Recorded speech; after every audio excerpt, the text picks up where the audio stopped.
Citra dan Riko baru menikah kurang dari 6 bulan. Ketika pernikahan mereka berlangsung, banyak orang yang memuji mereka sebagai pasangan yang serasi. Riko adalah pria yang tampak sempurna di mata banyak orang. Ia penyayang, perhatian, dan memiliki pekerjaan yang mapan. Citra, di sisi lain, adalah wanita yang cerdas, pekerja keras, dan penuh kasih sayang. Mereka sering menghabiskan waktu berdua di rumah, berbicara tentang rencana masa depan mereka, serta berbagi tawa yang membuat hubungan mereka tampak seperti dongeng.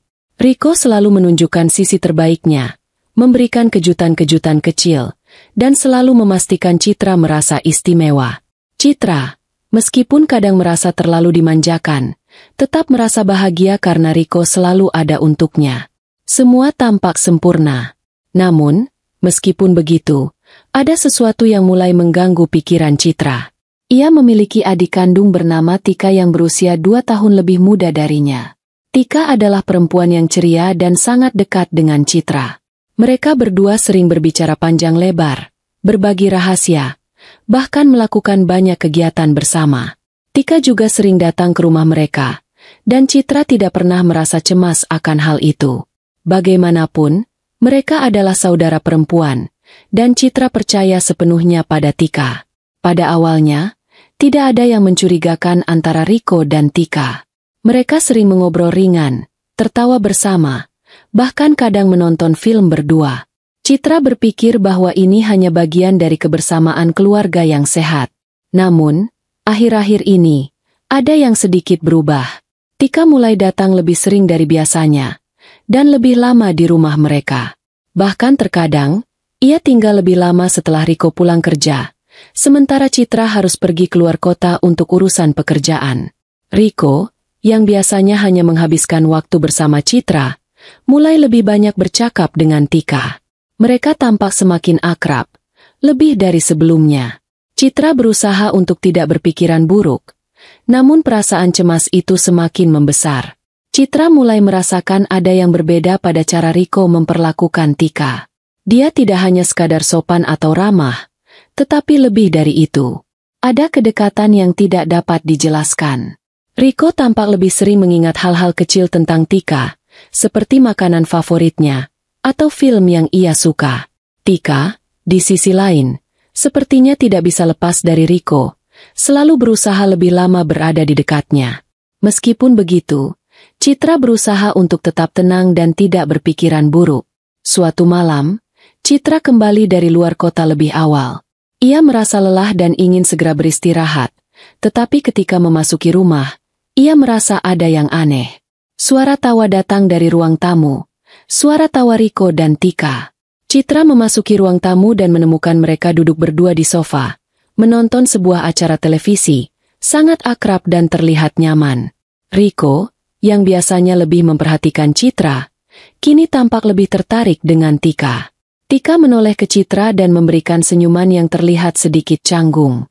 "Kak, kamu pulang?" Tika bertanya dengan nada ceria. Citra memaksakan senyuman dan menjawab, "Iya, aku pulang lebih awal hari ini." Citra mencoba untuk tidak menunjukkan perasaan cemas yang mulai melanda hatinya. Setelah beberapa saat, Citra memilih untuk masuk ke kamar tidur mereka. Ia merasa tidak nyaman dengan suasana di ruang tamu, dan hatinya terasa cemas. Namun, rasa penasaran itu mendorongnya untuk tetap duduk sebentar dan merenung. Apakah aku hanya overthinking? Mungkin mereka hanya teman dekat, pikir Citra. Namun, perasaan aneh itu terus mengganggunya. Beberapa hari kemudian, saat Riko sedang bekerja dan Tika masih berada di rumah mereka, Citra memutuskan untuk pergi ke kamar tidur dan memeriksa beberapa hal. Tika tidak tahu apa yang Citra lakukan, dan mungkin Citra sendiri tidak tahu apa yang ia harapkan. Namun, ada perasaan kuat bahwa ada sesuatu yang harus diperiksa. Ia membuka lemari pakaian mereka dan melihat tumpukan pakaian yang berantakan. Di antara tumpukan pakaian, Citra menemukan sesuatu yang mengejutkan, sebuah celana dalam wanita yang jelas-jelas bukan miliknya. Citra merasa bingung dan tercengang. Ia mengenali celana dalam itu. Itu bukan miliknya, dan ia yakin itu bukan milik Tika. Celana dalam itu terlihat lebih glamor, dengan rendah-rendah halus dan desain yang lebih berani. Citra merasa hatinya berpacu lebih cepat. Apa ini? Bagaimana bisa ada celana dalam seperti ini di sini? Citra bertanya pada dirinya sendiri, merasa cemas dan marah sekaligus.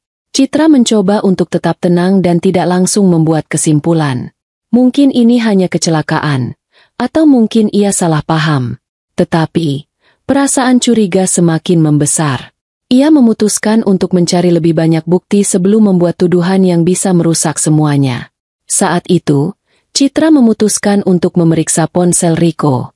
Ia tahu ini adalah langkah yang berisiko, namun perasaan tidak tenang membuatnya melakukan hal yang biasanya tidak akan ia lakukan. Ia mengambil ponsel Riko yang tergeletak di meja makan, dengan jantung yang berdegup kencang. Ia merasa sedikit bersalah, tetapi rasa penasaran itu menguasainya. Citra membuka ponsel Riko tanpa kunci dan mulai memeriksa pesan-pesan yang ada di dalamnya. Di sana, ia menemukan banyak pesan-pesan yang mencurigakan antara Riko dan Tika. Pesan-pesan yang tidak bisa dianggap biasa. Aku merindukanmu, tulis Tika pada pesan pertama. Riko membalas dengan kata-kata yang lebih mesra. Aku juga, kita harus lebih berhati-hati agar Citra tidak curiga. Citra merasa perutnya terbalik. Semua yang ia lihat seperti sebuah pukulan telak yang menghancurkan dunia yang ia kenal. Tidak hanya itu, Citra juga menemukan bukti transfer uang yang masuk rekening Tika dari rekening Riko. Ada beberapa transaksi yang dilakukan dalam jumlah besar, dan semuanya terjadi dalam beberapa minggu terakhir. Riko, yang biasanya sangat hati-hati dengan keuangannya, tidak pernah menunjukkan perilaku seperti ini sebelumnya. Namun, bukti yang paling mengguncangkan datang setelah Citra memeriksa aplikasi pemesanan hotel Riko. Di sana, ia menemukan pemesanan hotel untuk 2 orang, yang ternyata tercatat atas nama Riko dan Tika. Citra merasa hancur. Ini bukan hanya masalah celana dalam atau pesan mesra. Ini adalah bukti pengkhianatan yang nyata. Citra merasa dunia seakan runtuh di hadapannya. Semua yang ia percayai selama ini ternyata hanyalah kebohongan. Riko, suaminya yang ia cintai, dan Tika, adik kandungnya yang selama ini ia percayai, telah mengkhianatinya. Citra merasa hatinya terluka begitu dalam. Tetapi ia tahu bahwa ia tidak bisa lagi diam dan membiarkan pengkhianatan ini terus berlangsung. Citra duduk terdiam di sofa, memegang ponsel Riko yang kini terasa sangat berat. Rasanya seperti dunia sekitarnya runtuh begitu cepat. Setiap pesan yang ia baca, setiap bukti yang ia temukan, semakin mengukuhkan pengkhianatan yang telah terjadi di balik punggungnya. Citra merasa terjebak antara marah dan hancur. Tetapi yang paling ia rasakan adalah kebingungan yang mendalam. Mengapa Riko, suaminya yang seharusnya menjadi pendamping hidupnya, bisa melakukan hal seperti ini? Dan lebih parah lagi, mengapa Tika, adik kandungnya yang selama ini ia percayai, ikut terlibat? Ia menggigit bibirnya, mencoba menahan tangis yang semakin tak bisa dibendung. Tangan Citra gemetar saat ia menutup ponsel itu dan meletakkannya kembali ke meja. Setiap inci tubuhnya terasa lelah, dan hatinya begitu penuh dengan perasaan sakit yang tak terkatakan. Citra merasa tidak tahu lagi harus bagaimana. Ia mencoba berpikir rasional, tetapi hatinya terus dibebani oleh rasa sakit yang tak bisa ia sembunyikan. Beberapa jam kemudian, Riko pulang dari kantornya. Seperti biasa, ia membuka pintu rumah dengan senyum yang ia anggap bisa menghapus semua masalah. Namun, ketika ia melihat Citra duduk dengan wajah pucat, Riko merasa ada yang tidak beres. Ia mendekat, mencoba merangkul Citra, tetapi Citra langsung menarik diri, berdiri dengan langkah tegas dan menggenggam erat tangannya. Ada apa, Citra? Kenapa kamu terlihat seperti ini? Tanya Riko dengan cemas, mencoba mencari tahu apa yang terjadi. Jangan coba menipu aku lagi, Riko, kata Citra. Suaranya begitu tenang. Namun ada kekuatan yang jelas terasa. Aku sudah tahu semuanya. Tentang kamu dan Tika. Riko terdiam. Senyumnya menghilang begitu saja, digantikan dengan ekspresi bingung dan terkejut. Apa maksudmu? Kamu tahu apa? Tanyanya, mulai merasa panik. Citra menatap Riko dengan mata penuh kebencian. Kamu pikir aku bodoh, ya? Aku sudah melihat semuanya. Riko, pesan-pesan kalian, pemesanan hotel, uang yang kamu transfer ke rekening Tika. Semuanya jelas. Aku tahu kamu dan Tika kalian berdua sudah merusak hidupku. Ujar Citra dengan ketegasan yang mengejutkan Riko. Riko terdiam, tidak tahu harus berkata apa. Semua bukti yang Citra temukan kini terungkap di hadapannya. Ia merasa cemas, bahkan sedikit panik, tetapi pada saat yang sama, ia tahu tidak ada lagi yang bisa disembunyikan. Citra, aku bisa jelaskan semuanya, kata Riko, berusaha mencari pembenaran. Tidak ada yang perlu dijelaskan lagi, kata Citra, matanya berkilat dengan air mata yang tertahan. Semua sudah jelas. Kamu dan Tika kalian sudah mengkhianatiku. Riko, aku tidak tahu harus bagaimana lagi. Aku merasa dipermainkan. Citra berbalik dan melangkah menuju kamar tidur mereka. Riko mengikutinya, memegang bahunya dengan lembut, mencoba membujuknya. Citra, tolong, dengarkan aku. Aku minta maaf. Ini bukan yang seharusnya terjadi. Aku salah. Aku benar-benar salah. Tapi aku mohon beri aku kesempatan untuk memperbaikinya, kata Riko dengan suara penuh penyesalan. Tetapi Citra, meskipun merasa hatinya remuk, tidak bisa lagi menahan amarah dan rasa sakit yang semakin membengkak. Kamu sudah memilih jalanmu, Riko, dan aku sudah memutuskan. Aku tidak bisa hidup dengan orang yang mengkhianatiku seperti ini, jawab Citra, dengan air mata yang kini jatuh bebas. Aku akan pergi. Riko tampak sangat terkejut, tidak percaya bahwa Citra akan meninggalkannya begitu saja. Citra, jangan pergi. Aku akan berubah. Tolong beri aku kesempatan. Namun, Citra sudah tidak bisa mendengar lagi. Kata-kata Riko yang dulu begitu menenangkan kini terdengar kosong. Citra tahu bahwa jika ia terus berada di rumah itu, ia tidak akan pernah bisa melupakan pengkhianatan yang telah terjadi. Citra berbalik dan tanpa berkata apa-apa lagi, ia mulai mengemas barang-barangnya. Hatinya terasa teriris-iris, tetapi ia tahu bahwa ini adalah satu-satunya jalan untuk menyelamatkan dirinya. Riko tidak bisa berbuat apa-apa selain berdiri di sana, tercengang dan menatap Citra yang pergi meninggalkannya. Ia merasa seperti kehilangan segalanya dalam sekejap. Ketika Citra meninggalkan rumah itu, Riko tahu bahwa hidupnya tidak akan pernah sama lagi. Setelah beberapa jam, Citra memutuskan untuk pergi menginap di sebuah hotel terdekat, jauh dari kenyataan yang begitu pahit ini. Citra merasa kosong, tetapi di sisi lain, ia merasa sedikit lega karena akhirnya bisa mengambil keputusan untuk melepaskan hubungan yang penuh dengan kebohongan ini. Di hotel, ia menghabiskan malam yang panjang, merenung dan meresapi semua perasaan yang ada. Perasaan marah, kecewa, dan tentu saja, perasaan terluka yang mendalam.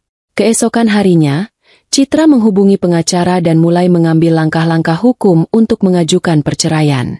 Ia tidak ingin lagi terjebak dalam hubungan yang penuh kebohongan dan pengkhianatan. Meskipun ia mencintai Riko, ia tahu bahwa cinta tidak cukup untuk mengatasi pengkhianatan yang telah terjadi. Sementara itu, Riko, yang masih merasa terkejut dan bingung, mencoba menghubungi Tika. Tika, kamu harus membantu aku. Citra sudah tahu semuanya. Aku tidak bisa kehilangan dia, kata Riko, dengan suara yang penuh dengan kecemasan. Namun, Tika yang merasa bersalah dan terjebak, mulai merasakan dampak dari perbuatannya. Riko, aku tidak tahu harus berkata apa. Aku sudah merusak semuanya, kata Tika, dengan suara penuh penyesalan. Mereka berdua akhirnya menyadari bahwa segala sesuatu yang mereka lakukan untuk memenuhi nafsu mereka sendiri kini membawa mereka pada kehancuran.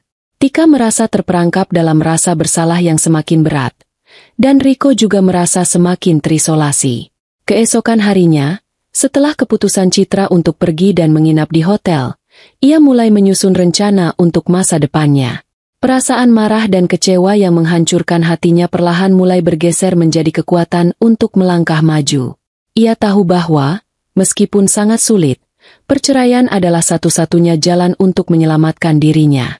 Citra juga tahu bahwa ia harus memutuskan hubungan dengan adiknya, Tika, yang telah mengkhianatinya dengan cara yang sangat dalam.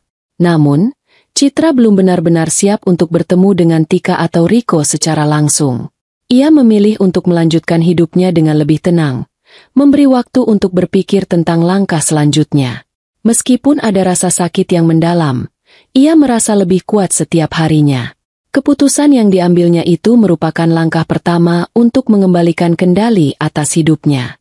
Riko, di sisi lain, terhimpit oleh perasaan cemas dan penyesalan yang semakin dalam. Setiap kali ia berpikir tentang Citra yang meninggalkannya, rasa takut dan ketakutan akan kehilangan keluarganya menyelimuti dirinya. Ia berusaha untuk menghubungi Citra, tetapi setiap kali ia mencoba menelepon atau mengirim pesan, Citra tidak pernah merespons. Riko merasa semakin tertekan, dan rasa bersalah itu terus menghantuinya. Namun, tidak hanya Riko yang merasa tertekan.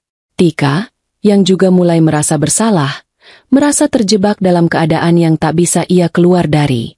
Saat pertama kali ia mengetahui bahwa Citra tahu semuanya, Tika merasa kebingungan dan takut. Ia tahu bahwa apa yang telah ia lakukan sangat salah, tetapi pada saat yang sama, ia merasa ada ikatan yang lebih dalam dengan Riko yang tidak bisa ia jelaskan. Perasaan itu bukan hanya tentang seks atau kebersamaan fisik, tetapi juga tentang ketergantungan emosional yang mulai berkembang antara mereka berdua.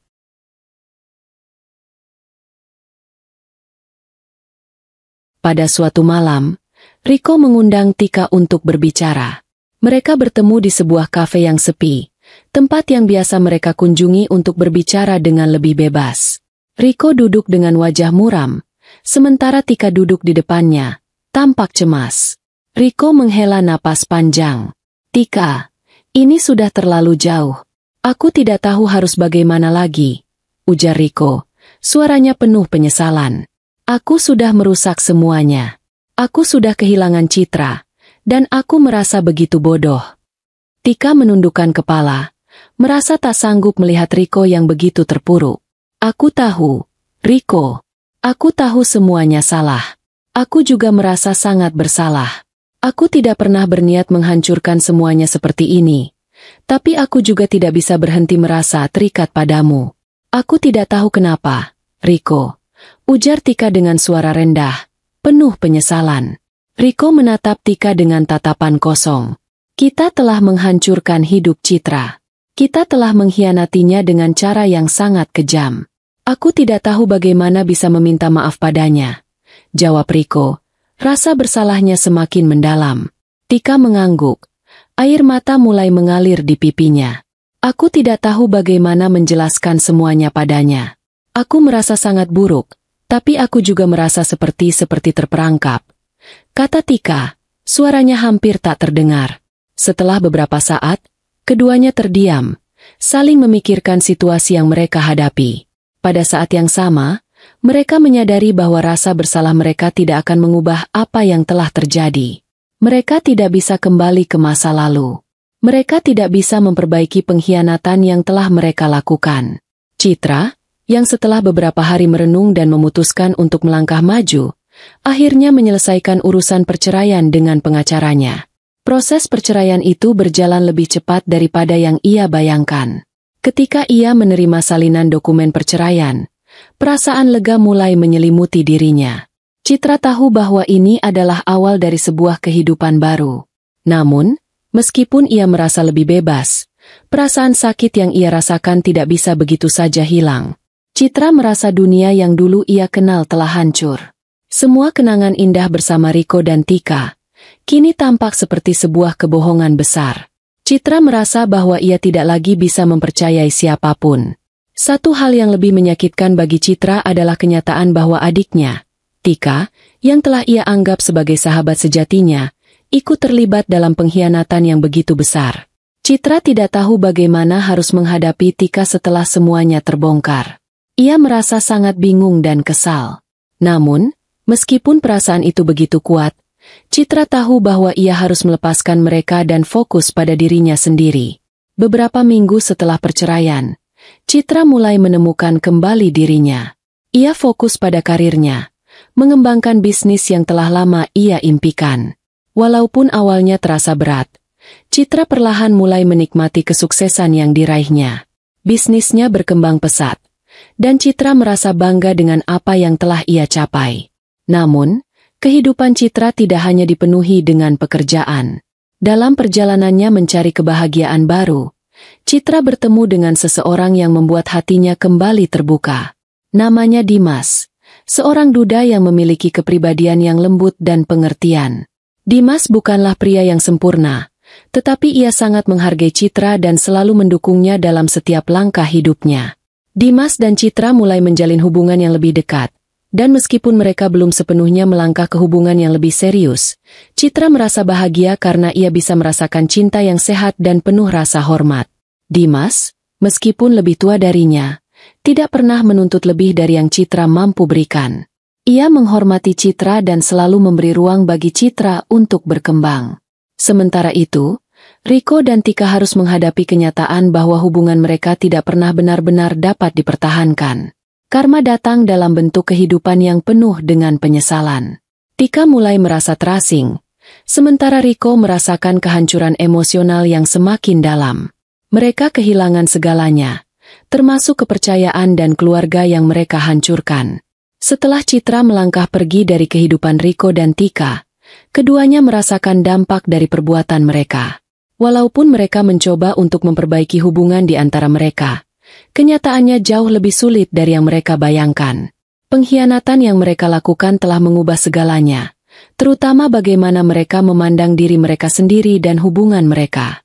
Riko merasa terjebak dalam lingkaran penyesalan yang tak ada habisnya.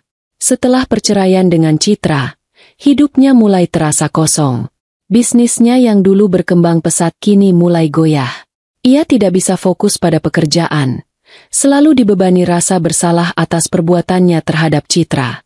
Pikirannya selalu teralihkan pada kenangan indah bersama Citra, pada masa-masa ketika semuanya masih baik-baik saja, sebelum semua kebohongan dan pengkhianatan itu datang. Namun, lebih dari itu, Riko merasa kehilangan dalam dirinya. Ia tidak bisa lagi berbicara dengan Tika seperti dulu. Meskipun mereka tetap berhubungan, ada jarak yang kini memisahkan mereka. Riko mulai merasakan bahwa hubungan dengan adik istrinya itu tidak lagi bisa dilanjutkan. Ada ketegangan yang terus tumbuh di antara mereka. Tika, yang semula merasa bahwa hubungannya dengan Riko adalah hal yang tak bisa dijelaskan, mulai merasakan dampak karma dari perbuatannya. Tika merasa cemas dan terasing. Awalnya, ia merasa ada ikatan yang kuat antara dirinya dan Riko, tetapi kini ia hanya merasa bingung dan penuh rasa bersalah. Tidak hanya terhadap Citra, tetapi juga terhadap dirinya sendiri. Ia menyadari betapa buruknya tindakannya, dan perasaan bersalah itu terus menggerogoti dirinya. Semua yang ia lakukan terhadap saudaranya, Citra, membuatnya merasa seperti kehilangan diri. Tika tidak bisa lagi melihat dirinya dengan cara yang sama. Ia merasa terasing dari keluarga, dari orang-orang yang seharusnya ia cintai dan hormati. Setiap kali ia memikirkan Riko, ia merasa bersalah. Setiap kali ia mencoba berbicara dengan Riko, ia merasa canggung dan semakin jauh dari kenyataan. Tika merasa ia harus menanggung akibat dari perbuatannya, dan meskipun ia ingin berubah, ia merasa sudah terlambat. Suatu hari, ketika Riko mencoba untuk berbicara dengan Tika, hubungan mereka menjadi semakin buruk. Riko merasa tidak tahu harus berkata apa lagi, dan Tika hanya diam. Mereka berdua berada di ruang tamu rumah Riko, duduk berseberangan dengan wajah penuh kebingungan dan ketegangan.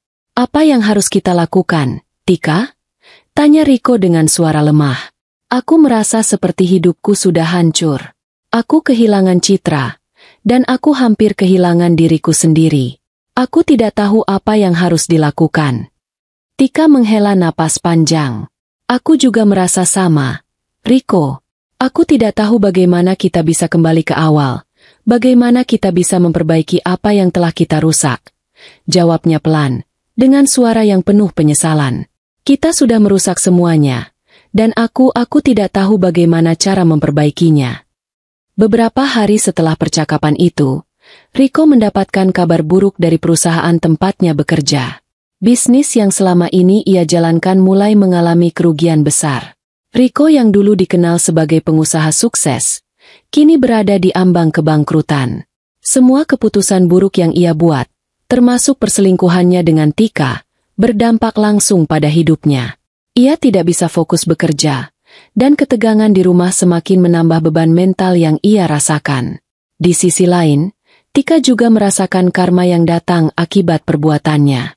Ia kehilangan hubungan baik dengan orang-orang yang dulunya dekat dengannya. Teman-teman dan keluarganya mulai menjauh. Mereka tidak bisa lagi memaafkan apa yang telah ia lakukan pada Citra. Tika merasa sangat terasing, terperangkap dalam rasa bersalah yang terus menghantuinya. Ia merasa dunia ini mulai menekan dirinya, dan tidak ada tempat yang aman lagi. Di tengah semua masalah itu, Citra, yang kini jauh lebih kuat dan lebih mandiri, tidak lagi merasa terlalu terbebani oleh perbuatan Riko dan Tika. Ia telah memulai kehidupan baru dan merasa bangga dengan pencapaiannya. Meskipun hatinya masih terluka, ia mulai merasa bahwa masa depannya masih penuh dengan peluang. Bisnisnya semakin berkembang, dan ia mendapat lebih banyak penghargaan atas kerja kerasnya. Hubungan dengan Dimas, pria duda yang ia temui beberapa bulan setelah perceraian, juga semakin baik. Dimas adalah pria yang penuh perhatian, sabar, dan selalu mendukung Citra dalam segala hal. Meskipun hubungan mereka belum terlalu lama, Citra merasakan adanya kedekatan yang nyata. Ia tidak terburu-buru dalam menjalani hubungan ini, tetapi ia merasa bahwa Dimas adalah orang yang tepat untuk membantunya mengembalikan kepercayaan pada cinta. Citra menyadari bahwa meskipun kehidupannya pernah dihancurkan oleh pengkhianatan, ia memiliki kekuatan untuk bangkit dan menemukan kebahagiaannya sendiri. Ia memilih untuk tidak membiarkan masa lalunya menentukan siapa dirinya di masa depan. Ia tahu bahwa kebahagiaannya bukan bergantung pada orang lain, melainkan pada dirinya sendiri. Riko dan Tika, di sisi lain, merasa semakin terjebak dalam karma dari tindakan mereka. Meskipun mereka mencoba untuk memperbaiki hubungan mereka, semuanya tampaknya sia-sia. Riko merasa dirinya terperangkap dalam kebohongan, dan Tika merasa dirinya semakin terasing dari semua orang. Kehidupan mereka yang dulu penuh dengan harapan dan ambisi kini terasa hampa. Karma datang dengan cara yang keras, dan meskipun mereka masih berusaha untuk memperbaiki keadaan, Riko dan Tika tahu bahwa mereka tidak bisa mengubah apa yang telah mereka lakukan. Semua keputusan buruk yang mereka buat akan terus menghantui mereka. Setelah melalui beberapa bulan penuh dengan perasaan sakit dan kehancuran, Citra merasa dirinya mulai menemukan kembali keseimbangan. Hari-harinya semakin dipenuhi dengan pekerjaan dan kegiatan yang membangun, bukan hanya secara finansial, tetapi juga emosional. Keputusannya untuk melepaskan masa lalu dan fokus pada masa depan membuat hidupnya lebih damai. Ia merasa lega, meskipun tak bisa sepenuhnya menghapus luka di hatinya. Dimas, yang mulai lebih banyak menghabiskan waktu dengan Citra, perlahan memberikan ruang bagi Citra untuk merasakan kembali kebahagiaan yang selama ini hilang. Dimas bukan hanya menjadi pasangan yang penyayang, tetapi juga teman yang memahami dan mendukung Citra. Mereka menikmati waktu bersama, dan meskipun mereka belum terburu-buru untuk mengambil langkah besar dalam hubungan mereka, Citra merasa nyaman dan aman bersamanya. Suatu malam, ketika mereka sedang makan malam di restoran favorit Citra, Dimas menyentuh tangan Citra dengan lembut. "Aku tahu ini mungkin terdengar cepat, tapi aku ingin kamu tahu bahwa aku ada untukmu, Citra. Aku tahu masa lalumu tidak mudah, tapi aku ingin membantu kamu melalui perjalanan ini. Aku ingin kamu tahu bahwa kamu tidak sendirian," ujar Dimas dengan mata penuh kasih sayang. Citra menatap Dimas dengan haru. Ia merasa bahagia bisa memiliki seseorang yang benar-benar peduli padanya, tanpa ada agenda tersembunyi. "Terima kasih, Dimas. Aku tidak tahu apakah aku siap untuk hubungan serius lagi, tapi aku senang ada kamu di sini. Kamu membuatku merasa lebih kuat," jawab Citra dengan penuh rasa syukur. Namun, meskipun ia telah menemukan ketenangan dalam hidupnya bersama Dimas, ada satu bagian dari dirinya yang masih belum bisa ia lupakan. Kehilangan yang ia rasakan terhadap adiknya, Tika. Walaupun Citra memutuskan untuk melepaskan Tika dan Riko dari hidupnya, hatinya masih terganggu oleh kenyataan bahwa keluarga yang ia cintai begitu mudah mengkhianatinya. Beberapa bulan setelah perceraian, Citra memutuskan untuk mengunjungi rumah orang tuanya. Ia ingin bertemu dengan ibunya, yang selama ini selalu menjadi pendukung dan tempatnya mencari kenyamanan. Ketika ia tiba di rumah, ibunya menyambutnya dengan pelukan hangat. "Anakku, kamu terlihat lebih baik sekarang," kata ibunya, sambil memegang bahu Citra. "Aku tahu betapa beratnya semua ini untukmu, tapi kamu sudah melalui semuanya dengan sangat kuat." Citra tersenyum tipis, tetapi ada kesedihan yang masih jelas terlihat di matanya. "Aku merasa lebih baik, Bu, tapi ada bagian dari diriku yang masih terluka. Aku tak tahu apakah aku bisa sepenuhnya memaafkan Tika dan Riko. Mereka telah merusak banyak hal dalam hidupku." Ibu Citra menatapnya dengan lembut. "Kadang, kita harus belajar untuk melepaskan orang-orang yang telah menyakiti kita. Itu tidak mudah, tetapi kamu harus ingat bahwa hidupmu berharga, dan kamu berhak mendapatkan kebahagiaan yang sejati. Mereka mungkin saudaramu, tetapi pengkhianatan itu bukan sesuatu yang bisa dimaafkan dengan mudah." Citra mengangguk pelan, mencoba mencerna kata-kata ibunya. Meskipun ia tahu bahwa melepaskan Tika dan Riko dari hatinya adalah langkah yang tepat, itu bukan berarti ia tidak merasakan perasaan kehilangan. Dalam hatinya, ia masih merindukan kehadiran adiknya, meskipun ia tahu bahwa hubungan mereka tidak akan pernah sama lagi. Di sisi lain, Riko dan Tika tidak bisa begitu saja melupakan akibat dari perbuatan mereka. Riko, yang kini kehilangan segala sesuatu yang berharga dalam hidupnya, mencoba mencari jalan untuk memperbaiki diri. Tetapi meskipun ia merasa penyesalan yang mendalam, rasa bersalah yang terus menggerogoti dirinya membuat segala sesuatunya terasa sangat sulit. Ia tidak bisa lagi berhubungan dengan Citra dan Tika, yang dulu adalah seseorang yang ia percayai, kini menjadi beban berat dalam hidupnya. Riko merasa hidupnya hancur setelah perceraian, tetapi yang lebih menyakitkan adalah kenyataan bahwa hubungan dengan Tika juga mulai renggang. Meskipun mereka berusaha untuk terus bersama, cinta yang dulu ada di antara mereka kini terasa kosong. Tika, yang merasa bersalah dan terisolasi, tidak tahu bagaimana melanjutkan hidupnya. Mereka tidak lagi berbicara seperti dulu, dan komunikasi antara mereka semakin renggang. Tika merasa seperti telah kehilangan semuanya, saudarinya, Citra, dan sekarang, bahkan Riko.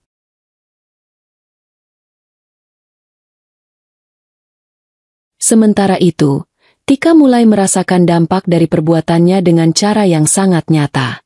Dia mengunjungi seorang terapis untuk membantu dirinya menghadapi perasaan bersalah yang semakin berat. Namun, meskipun dia berusaha untuk memperbaiki diri, rasa bersalah itu terus menghantui langkah-langkahnya. Dia tahu bahwa apa yang telah terjadi tidak bisa diubah, dan ia tidak tahu bagaimana mencari jalan kembali. Tika bahkan mulai merasa kehilangan dirinya sendiri. Dalam upaya untuk mencari kedamaian, ia mulai menyendiri dan jauh dari kehidupan sosial. Teman-temannya semakin menjauh, dan dia merasa kesepian. Meskipun ia berusaha untuk memaafkan diri sendiri, perasaan itu tidak kunjung datang. Citra, di sisi lain, mulai mendapatkan kedamaian dalam dirinya. Ia terus fokus pada bisnisnya, yang semakin berkembang. Ia bahkan mulai berencana untuk memperluas usahanya keluar kota. Bisnis yang telah ia bangun dengan penuh perjuangan itu kini memberi dampak yang besar dalam hidupnya. Citra merasa bangga dengan pencapaiannya dan semakin yakin bahwa ia bisa menjalani hidup tanpa tergantung pada orang lain. Suatu hari, setelah beberapa bulan berjalan, Citra menerima tawaran untuk membuka cabang baru bisnisnya di kota lain. Tawaran itu datang dengan peluang yang sangat besar, dan Citra merasa bahwa ini adalah kesempatan yang sudah lama ia tunggu. Meskipun ia tahu bahwa keputusan ini akan mengubah banyak hal dalam hidupnya, ia merasa siap untuk menghadapi tantangan baru. Di akhir tahun, Citra memutuskan untuk menjalani perjalanan pribadi yang sudah lama ia impikan. Bersama Dimas, ia merencanakan liburan panjang ke luar negeri untuk merayakan kebahagiaan baru yang mereka temui bersama. Citra tahu bahwa meskipun perjalanannya tidak mudah, ia kini memiliki kebahagiaan yang sejati, yang berasal dari dirinya sendiri. Meskipun masa lalunya tidak bisa dihapus, Citra kini merasa lebih bebas. Ia telah melepaskan rasa sakit dan kekecewaan, dan sekarang ia siap untuk menjalani hidup baru dengan penuh harapan dan optimisme. Dengan Dimas di sisinya, ia merasa bahwa masa depannya penuh dengan kemungkinan yang tak terbatas. Citra dan Dimas menikmati perjalanan mereka ke luar negeri dengan penuh kebahagiaan dan rasa syukur. Perjalanan itu adalah simbol dari awal baru bagi Citra, sebuah perjalanan untuk membangun kembali hidupnya setelah semua pengkhianatan dan luka yang ia alami. Di sana, mereka menjelajahi berbagai tempat, menikmati keindahan dunia yang sebelumnya terasa terlalu jauh dari jangkauan Citra. Dalam setiap langkah mereka, Citra merasa seperti dirinya sedang melangkah ke babak baru yang lebih cerah. Mereka mengunjungi kota-kota kecil yang penuh dengan sejarah, berbicara tentang impian dan harapan mereka untuk masa depan. Dimas selalu mendukung Citra, mendengarkan dengan penuh perhatian, dan menawarkan cinta serta ketulusan yang tidak pernah ia dapatkan sebelumnya. Citra merasa nyaman dengan Dimas, lebih dari yang ia harapkan. Meskipun mereka belum terlalu lama bersama, Citra merasa bahwa hubungan ini adalah sebuah kesempatan kedua untuk merasakan cinta yang tulus dan mendalam. Sementara itu, di sisi lain dunia, kehidupan Riko dan Tika semakin hancur. Riko yang mulai menanggapi kehidupannya dengan lebih serius merasa terperangkap oleh masa lalunya. Ia mencoba memulai usaha baru untuk memperbaiki keadaan finansialnya, tetapi semuanya terasa sia-sia. Perusahaan yang ia bangun hampir bangkrut, dan setiap kali ia mencoba meraih kesuksesan, rasa bersalah yang terus menghantui dirinya membuat segalanya terasa lebih sulit. Tika, yang seharusnya mendukung Riko, justru semakin terpuruk. Walaupun mereka berusaha menjaga hubungan mereka, keduanya merasa semakin terasing. Tika tidak tahu bagaimana melanjutkan hidupnya setelah semua yang terjadi. Ia merasa kesepian dan tidak tahu harus mencari kedamaian di mana lagi. Meskipun ia telah berusaha untuk memperbaiki hubungan dengan Citra, ia tahu bahwa hal itu tidak akan mungkin terjadi. Riko dan Tika merasa dunia mereka semakin sempit. Mereka tidak bisa menghindari kenyataan bahwa mereka telah menghancurkan semuanya. Riko merindukan Citra, meskipun ia tahu bahwa hubungan mereka tidak akan pernah bisa diperbaiki. Tika, di sisi lain, merasa kesepian dan terasing dari semua orang. Semua keputusan buruk yang mereka buat kini mempengaruhi kehidupan mereka dengan cara yang sangat nyata. Sementara itu, Citra yang telah memilih jalan untuk berdamai dengan dirinya sendiri merasa hidupnya mulai kembali utuh. Keputusan untuk meninggalkan masa lalu dan memaafkan dirinya sendiri adalah langkah penting dalam proses penyembuhannya. Ia tahu bahwa kebahagiaan tidak datang dengan mudah, tetapi sekarang ia merasa siap untuk meraihnya. Bisnisnya semakin berkembang, dan Citra mendapatkan banyak pengakuan dari rekan-rekan bisnis dan koleganya. Ia mulai memperluas usaha ke berbagai kota, dan semakin banyak orang yang tertarik bekerja sama dengannya. Setiap pencapaian yang ia raih membuat Citra semakin yakin bahwa ia bisa membangun kehidupan yang lebih baik, jauh dari segala pengkhianatan yang pernah menghancurkan dirinya. Dimas, yang selalu mendukung Citra, mengajaknya untuk mempertimbangkan kehidupan yang lebih serius. Setelah beberapa bulan berkenalan, Dimas mengungkapkan perasaannya dengan tulus.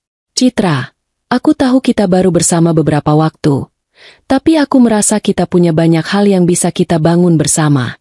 Aku ingin melanjutkan perjalanan ini denganmu, menjadi bagian dari hidupmu, kata Dimas suatu malam, ketika mereka sedang duduk di balkon hotel mereka di luar negeri, menikmati pemandangan malam yang indah. Citra tersenyum, perasaan hangat dan cinta mengalir dalam dirinya. Dimas, aku juga merasakan hal yang sama. Aku tidak pernah merasa secocok ini dengan seseorang. Kamu membuatku merasa dihargai dan aku tahu kamu adalah orang yang tepat untuk berjalan bersama dalam hidup ini. Jawab Citra, matanya berbinar penuh harapan. Mereka berdua menikmati malam itu dengan penuh kebahagiaan. Citra tahu bahwa meskipun ia telah melalui banyak cobaan, ia sekarang telah menemukan seseorang yang bisa berbagi kebahagiaan dan kesedihan bersamanya. Hubungan mereka, yang terbangun di atas dasar saling pengertian dan cinta, adalah sesuatu yang Citra hargai lebih dari apapun. Sementara itu, kehidupan Riko dan Tika semakin menjauh dari harapan mereka untuk memperbaiki keadaan. Riko berusaha menutup luka masa lalunya dengan bekerja keras, tetapi ia merasa tak pernah bisa mendapatkan kembali apa yang telah hilang. Bisnis yang dulu menjadi kebanggaan hidupnya kini hampir runtuh. Di sisi lain, Tika merasa semakin terasing. Meskipun ia mencoba untuk menghubungi keluarga dan teman-temannya, kebanyakan dari mereka sudah menjauh, tidak mau berhubungan dengan dirinya lagi setelah tahu apa yang telah terjadi. Ia merasa hidupnya tidak ada arti, dan semuanya tampak seperti kehancuran yang tak terhindarkan. Ketika Riko dan Tika menyadari bahwa mereka tidak bisa lagi memperbaiki hubungan mereka memilih untuk berpisah. Tidak ada lagi kebahagiaan yang bisa ditemukan dalam hubungan mereka. Meskipun perasaan cinta masih ada, semuanya terlalu terlambat untuk dipulihkan. Tika memilih untuk menjalani hidupnya sendiri, berusaha untuk mengatasi rasa bersalah yang terus menghantuinya. Riko, meskipun kesepian, mencoba mencari penghiburan dalam pekerjaan dan kehidupan sosial yang mulai kembali sepi. Mereka berdua akhirnya menyadari bahwa mereka harus menerima kenyataan bahwa mereka telah menghancurkan hidup mereka sendiri dengan pilihan yang mereka buat. Pada akhirnya, Citra memilih untuk melanjutkan hidupnya dengan penuh keyakinan. Dengan Dimas di sampingnya, ia merasa bahwa hidupnya kini berada di jalur yang benar. Ia membuktikan bahwa meskipun pengkhianatan bisa menghancurkan, ia masih bisa bangkit dan menemukan kebahagiaannya sendiri. Citra tidak lagi terikat pada masa lalu atau pengkhianatan. Ia tahu bahwa hidupnya adalah miliknya, dan ia berhak untuk bahagia. Tamat. Cerita ini mengingatkan kita bahwa dalam hidup, kita seringkali dihadapkan pada pengkhianatan dan kesulitan. Namun itu bukan akhir dari segalanya. Ketika kita mampu melepaskan yang telah lalu, kita membuka jalan untuk kebahagiaan yang lebih besar di masa depan. Citra, meskipun dilanda luka yang dalam, memilih untuk bangkit, dan dengan itu, ia menemukan kebahagiaan yang sejati.